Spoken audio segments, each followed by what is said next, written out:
Guys, just trying to show you another tip. I got two more tips to show you really quick. This plant right here, see that in the back? See how tall it's getting?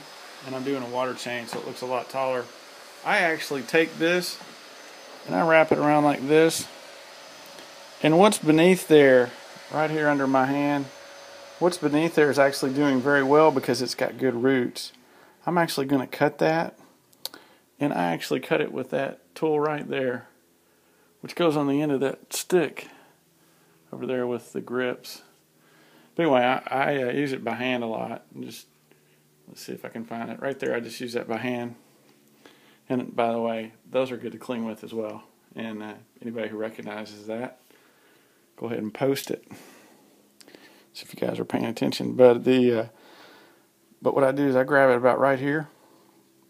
I'm going to cut that, and I'll just take that whole bunch and then stick it down, and then I'll just fill up that, and then it'll keep. I'm trying to keep this from getting really tall right in here, because this is going to push it that way, and then that plant's going to starve these guys out of light. And so I want this whole thing to bush up, so I got to make sure that I don't have anybody in anybody else's vertical space, because you know the shadow. That's how they protect their turf.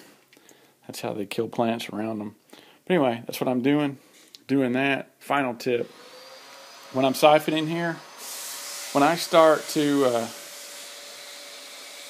I'm pulling water out now, but when I put it back in the tank, what I do is when I finish, I'll go in the other room, turn it off, and the valve on the device in the other room, I actually, you know, when you're pumping water back, you close it off at the sink like so.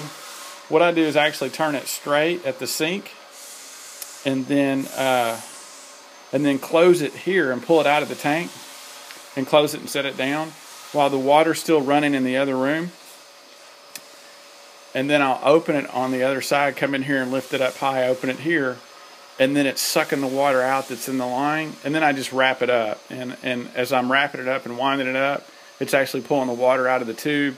The tube becomes lighter, it's easier to wind up, it's easier to lift, and it's not going to drip anywhere when I unhook it at the sink. Anyway, I'm sure everybody else is probably doing that as well, but that is a great little trick with those, and I might try to make a video of that when it doesn't sound like a wind tunnel in here. But anyway, another story. But hey, you guys take care, and that's it, and I'm about ready to wrap up this water change for the day. Hope you guys enjoyed watching this, and I hope it was helpful. Thanks.